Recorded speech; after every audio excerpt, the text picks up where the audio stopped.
Alam nyo ba na kahit nag-retire na si Russell Westbrook, may dalawang NBA teams pa palang gustong kunin siya? At dito, nagiging mas interesting ang kanyang retirement dahil hindi umalis si Westbrook sa NBA dahil wala nang gustong kumuha sa kanya. Sa katunayan, bago niya tuluyang sabihin na tapos na ang kanyang 18-year NBA career, may mga alok pa siyang natanggap. At ang dalawang teams na iyon, ang Sacramento Kings at ang Washington Wizards. Kaya ang malaking tanong ngayon, kung may NBA teams pa na interesado sa kanya, bakit pinili ni Russell Westbrook na mag-retire? Iyan ang pag-uusapan natin.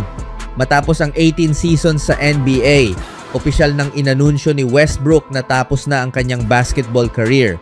Ginawa niya ito sa isang emotional video na ipinost sa kanyang social media at ang narration ay ginawa ng Hollywood actor na si Michael B. Jordan. Pero bago pa niya gawin ang announcement, may pagkakataon pa sana siyang ipagpatuloy ang kanyang career. Ayon sa report ni Shams Charania, may offers mula sa dalawang teams na naghihintay para kay Westbrook. Una, ang team na pinanggalingan niya noong nakaraang season ang Sacramento Kings. At pangalawa, ang Washington Wizards. Ibig sabihin, may option si Westbrook na bumalik sa Sacramento. Pero mayroon din siyang pagkakataon na sumali sa isang bagong look Wizards team na pinangungunahan ni Trae Young at Anthony Davis. Isipin ninyo iyon. Dalawang potential destinations, dalawang NBA opportunities, at isang veteran player na may experience, leadership at production pa ring maibibigay. Pero sa huli, hindi niya pinili ang alinman sa dalawa. Pinili niyang magretiro. At bago natin pag-usapan kung bakit, tingnan muna natin kung ano ang ginawa ni Westbrook sa kanyang final NBA season. Noong nakaraang season, naglaro siya para sa Sacramento Kings sa 64 games. At hindi lang siya basta nakaupo sa bench bilang veteran. Nagsimula siya sa starting lineup sa 58 games. Nakapag-average din siya ng humigit kumulang 15.2 points, 6.7 assists, 5 rebounds at 1.3 steals bawat laro. Hindi na iyon ang prime Westbrook na minsang nag-average ng mahigit 30 points kada game. Pero para sa isang 37-year-old veteran na nasa kanyang 18th season, makikita mo pa rin na may kaya siyang gawin sa NBA.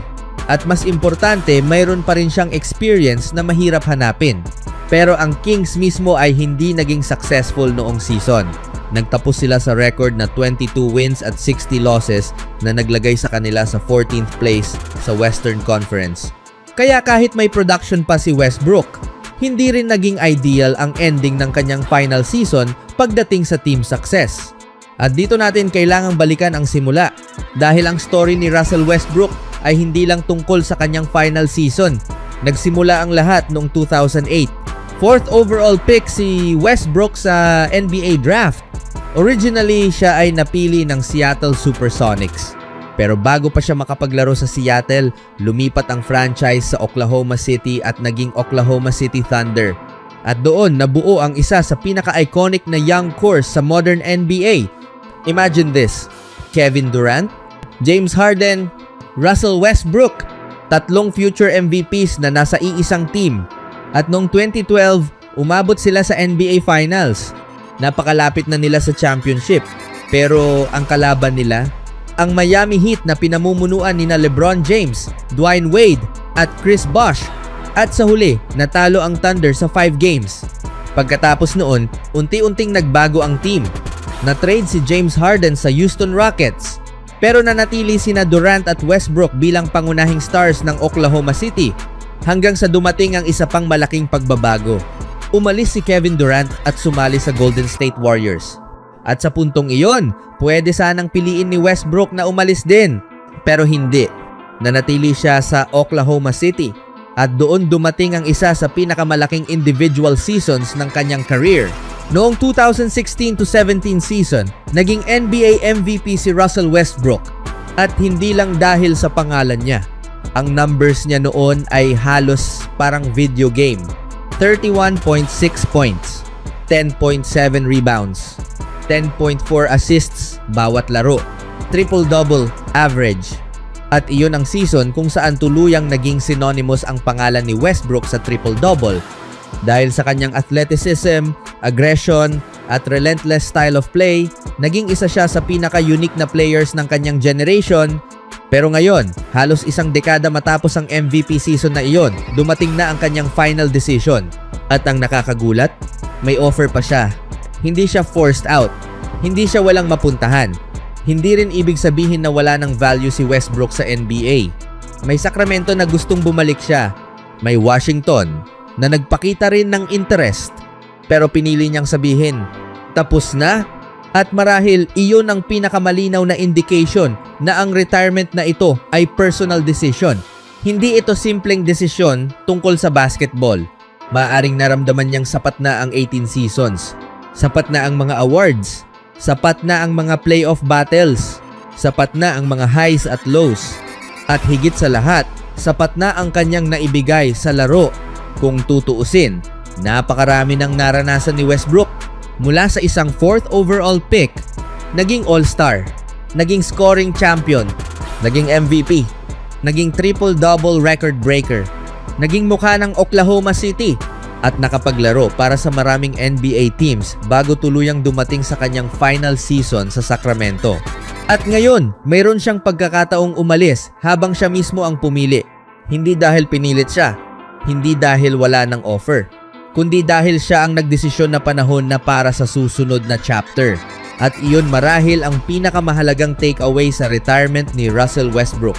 Maaari tayong magdebate tungkol sa kanyang playing style. Maaari nating pag-usapan ang kanyang playoff struggles. Maaari nating tanungin kung bakit hindi siya nakakuha ng NBA championship. Pero hindi maikakaila ang impact niya sa liga. Isa siyang player na nagpakita kung gaano kalayo ang kayang marating ng isang point guard na kayang mag-score, mag-rebound at gumawa ng plays sa parehong laro. At higit sa lahat, naging simbolo siya ng intensity. Kapag nasa court si Westbrook, alam mong hindi siya maglalaro ng kalahati lang. At ngayon, pagkatapos ng 18 seasons, hindi na natin siya makikita na tumatakbo papunta sa court bilang NBA player. Wala nang susunod na triple-double. Wala nang late game comeback. Wala nang Westbrook celebration pagkatapos ng isang malaking play. Pero may isang bagay na hindi matatapos. Ang legacy. At kung tutuusin, ang retirement niya ay hindi naman talaga isang malungkot na ending. Isa itong player na may pagkakataong magpatuloy, pero pinili niyang isara ang libro sa sarili niyang terms. At marahil, iyon ang gusto niyang maalala ng mga fans. Hindi kung kailan siya naubusan ng pagkakataon, kundi kung paano niya piniling tapusin ang kanyang journey.